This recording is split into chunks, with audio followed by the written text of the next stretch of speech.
Hi, so this week I'm showing you how to duplicate your screen if you've got a Sky Q box.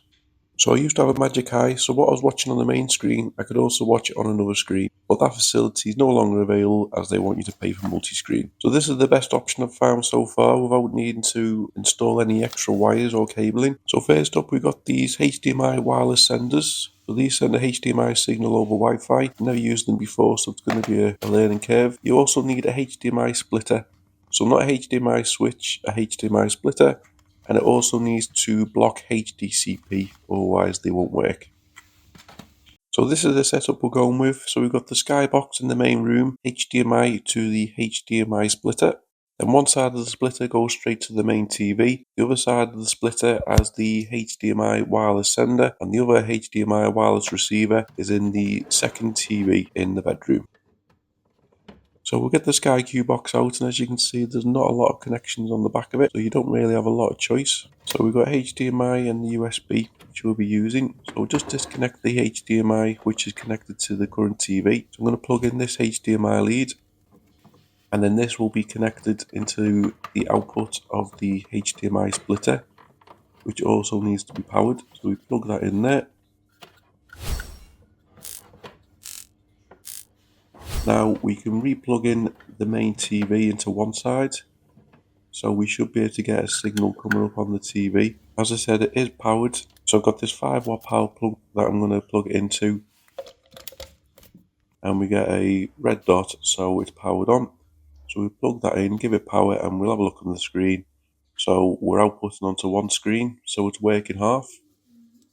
So now we're going to plug in our Wi-Fi sender. We'll plug in one side. This also needs powering, so the option here is to plug it into the back of the Sky Q box, hoping it's going to give enough power. And then as you can see, we've now got a flashing light on the top of it, so that says to me that it's giving enough power and it's going to send it. Just double check it stays on. If you do use a cheaper splitter, then one of them will go off straight away. So this is the back of the second TV, so it's plugged in to the HDMI, plugged into the USB.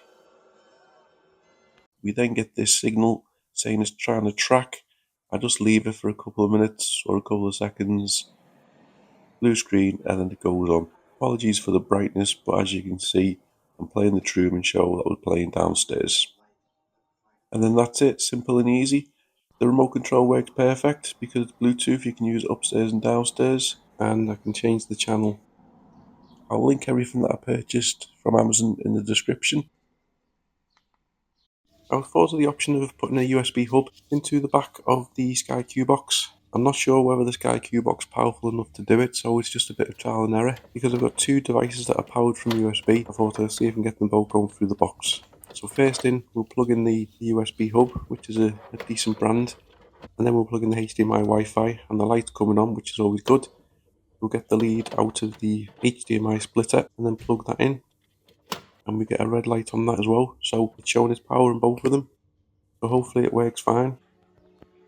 As you can see, it's showing up on the telly. So I've had this set up for a couple of weeks now, and it's working perfect. I've got a brilliant picture upstairs. There's no lagginess. It's not going off. It doesn't seem to be overheating or having any issues with the USB hub plugged into it. And so far, it's working perfect. Thanks very much for watching. Please like, comment, and subscribe.